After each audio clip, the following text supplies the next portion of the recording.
Bonjour, pour ce tutoriel numéro 2, nous allons étudier cette barre d'outils que je nommerai la barre montrée cachée. Pour ce faire, nous allons d'abord appeler un motif pour nous rendre compte, puis cliquer sur ce premier bouton qui s'appelle filtre segment et qui nous laisse apparaître deux zones, une zone montrée et une zone cachée. Une zone réservée qu'aux couleurs et une zone réservée qu'au type de points, chemin bourdon, chaînette, chenille croisée. Mais intéressons-nous d'abord à la couleur. Si je clique sur le bleu, j'appuie sur ce premier bouton au milieu pour passer le bleu sur la zone cachée. Ce que je fais, si je fais OK, le bleu disparaît de l'écran. Et si je le resélectionne, je le refais passer à gauche, le bleu réapparaît. Il est possible bien sûr de sélectionner plusieurs couleurs, de les resélectionner une ou plusieurs et de les repasser à gauche. Il est possible bien entendu en bas de dire je ne veux cacher que le chemin bourdon. Résultat, le chemin bourdon disparaît, c'était cette zone bleue que je fais réapparaître de suite et voilà, il vient de réapparaître. Il est bien sûr possible de sélectionner tout ou partie de type de point. Donc je resélectionne tout, je dis repasser dans la zone montrée et OK, tout réapparaît. Plus bas, nous avons trois cases à cocher qui correspondent à cacher les segments sélectionnés, cacher les segments non sélectionnés et tout montrer. D'abord, je sélectionne un instant. Je sélectionne d'abord une zone. Voilà. Je vais cocher cacher les segments sélectionnés et uniquement la zone que j'ai sélectionnée disparaît de l'écran.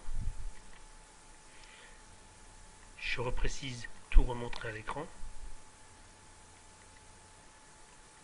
Là, je dis cacher un instant. Je resélectionne ma zone. Je dis cacher tous les segments non sélectionnés cette fois-ci, ce qui va faire disparaître tout sauf ce que j'ai sélectionné. Et ici, tout remontrer. Une chose à savoir, c'est que ces trois cases à cocher sont représentées sous forme de raccourci ici, ce qui me permet de ne pas avoir besoin d'ouvrir le filtre pour les utiliser. C'est-à-dire que je sélectionne toujours ma zone jaune, je dis cache là, ici je dis remontre là, un petit ralentissement, je dis cache-moi tout sauf ce que j'ai sélectionné, je fais tout réapparaître, ce qui, je le rappelle, me permet de ne pas avoir besoin d'ouvrir ceci pour faire disparaître une zone de l'écran. Bouton suivant, montrer les coupe-fils. Je clique sur montrer les coupe-fils, un ciseau apparaît ici, un autre ici, un autre ici et un autre ici. Je les cache, je les montre. Voilà. Alors, quand on compose un dessin, on insère des coupe-fils grâce à ce bouton, parce qu'on veut que la machine coupe le fil à cet endroit pour aller à un autre, sans avoir besoin de couper le fil manuellement.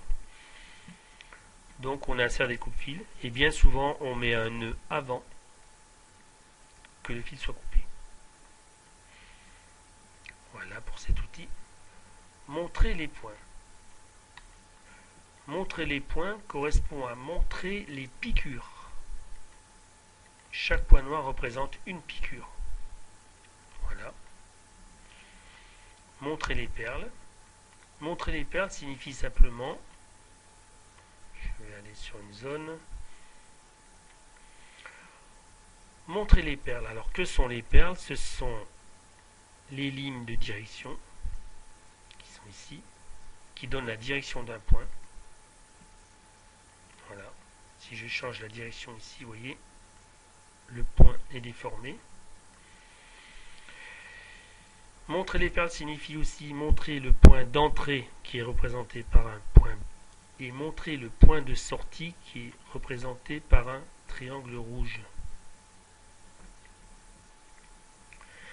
Étape suivante, montrer les points. Alors, en fait, ça porte exactement le même nom, mais ça ne montre pas du tout les mêmes choses. Alors, montrer les points. Alors ici, nous avons que les contours. Si je supprime les contours, je dis montrer les points, c'est-à-dire ça montre exactement les directions que vont prendre le fil. C'est les directions de fil. Avec ses piqûres ou sans les piqûres. Voilà. Montrer les contours nous permet... Alors je vais essayer de montrer ça bien. Je sélectionne une zone. Je cache tout pour ne garder que cette partie. Voilà ce qui sera brodé réellement. Montrer les contours me permet de montrer simplement la forme de l'objet et souvent c'est ce qui m'a servi à créer l'objet. À noter que cette partie n'est pas brodée. Seule cette partie est brodée. Les contours me servent surtout à modifier. Voilà pour ce bouton. Nous avons donc montré la grille qui permet d'afficher la grille. Alors, les carrés noirs représentent donc 1 cm et les carrés qui sont gris ici, trop proches de la couleur du fond, ce qui m'empêche de vous les montrer. Si jamais je retourne ici, je vais vous les présenter. Voilà. Nous avons donc le centimètre en noir, le millimètre en blanc. Donc montrer, cacher la grille.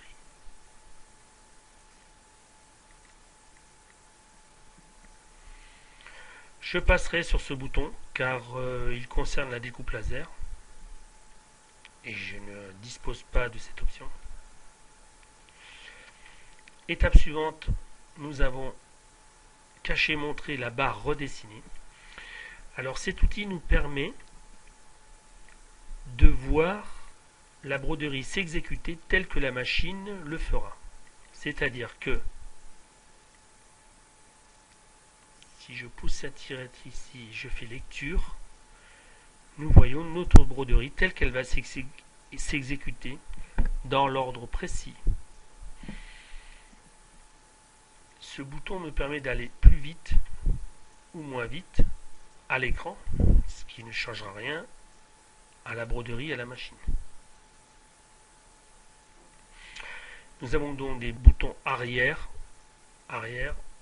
d'une couleur ou arrière tout simplement vers l'arrière. Voilà. Faisons marche arrière. Pause.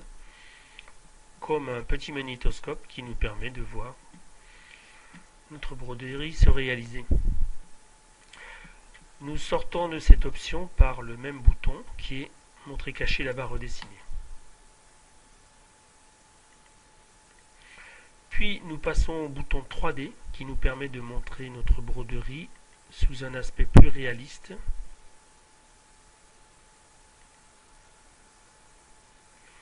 Voilà.